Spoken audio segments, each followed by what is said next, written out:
Udah dengar belum cerita tentang tragedi lift paling mengerikan di dunia, Son? Gimana sih? Ini kejadiannya di Cina. Jadi ceritanya gini, Son. Semua bermula ketika salah satu dari dua lift di sebuah gedung apartemen di kota Xi'an, provinsi Shanxi, mengalami kerusakan di bulan Februari tahun 2016, Son. Karena lift tersebut rusak, maka para teknisi datang buat ngecek liftnya, Son.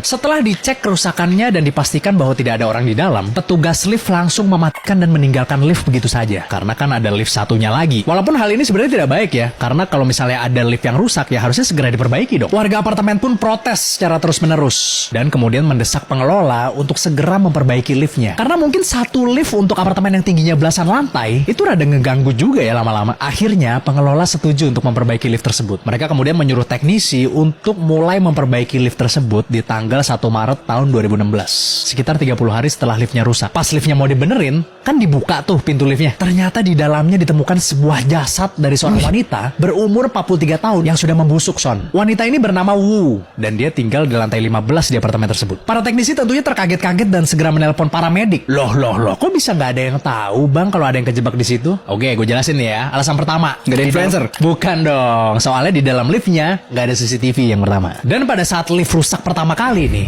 teknisinya tuh cuma ngecek dari luar doang, Son. Dia nggak ngecek ke dalam. Oh, cuma kayak ngedor-ngedor gitu doang kali ya? Cuman ngecek dari luar doang pokoknya. Yang kedua, ada yang bilang bahwa wanita tersebut itu udah sempat teriak-teriak minta tolong. Tapi nggak ada yang dengar, Son, karena keadaan liftnya tuh sudah mati listriknya. Ada yang bilang wanita tersebut tuh sengaja diem. Loh, kok bisa sengaja diem? Nah, ini yang agak ngeri nih, Son. Menurut beberapa media lokal di Cina, wanita tersebut tuh mengidap gangguan mental. Jadi dia tuh tinggal sendirian dan tidak pernah sama sekali terlihat dikunjungi oleh siapapun, Son. Dia juga dilaporkan sering ngomong sendiri gitu, Son, di dalam apartemennya. Seakan-akan dia bikin skenario kayak dia itu lagi berdua atau bertiga gitu di dalam ruangan. Padahal dia sendiri, nggak ada orang pernah ngunjungin dia gitu loh. Beberapa media juga mengatakan kalau dia ini suka bertindak agresif juga, Son. Yang biasanya dia lakukan kepada orang-orang yang lewat di dekat apartemennya. Jadi dia tuh suka nguber-nguber orang dan nyerang orang tanpa alasan, Son. Oh, sampai nyerang ya? Sampai nyerang. Kata salah satu media lokal di Cina tapi ya. Yeah. Jadi warga di situ nggak ada yang mau deket-deket sama dia. Makanya ketika dia ngilang nih, nggak ada yang nyariin dia sama sekali, Son. Tapi kasus ini tuh mendapatkan banyak sekali simpati, Son, dari netizen Cina. Mereka mengecam tindakan dari para teknisi lift yang nggak ngecek bagian dalam dulu, Son. Karena harusnya ya memang SOP-nya kalau misalnya lift mati, itu dicek dulu dalamnya. Dan juga para teknisi tersebut dikecam oleh netizen Cina karena membiarkan liftnya tuh rusak selama sebulan, Son. Coba seandainya langsung ditangani gitu kan, mungkin wanita tersebut bisa terselamatkan gitu. Ya akhirnya kan wanita tersebut tidak tertolong gitu kan. Dan dia terpaksa harus meninggal karena kelaparan dan dehidrasi. Which is itu salah satu cara meninggal yang paling lama dan paling menyiksa, Son. Karena kejadian ini, maka teknisi lift tersebut langsung dipecat dan dimasukkan ke dalam daftar teknisi profesional yang di blacklist di Cina, Son. Manajemen gedung pun turut diselidiki, Son, karena dianggap lalai dalam pengawasan teknis dan operasional dari apartemen tersebut. Tapi nggak tahu deh manajemennya dihukum apa enggak.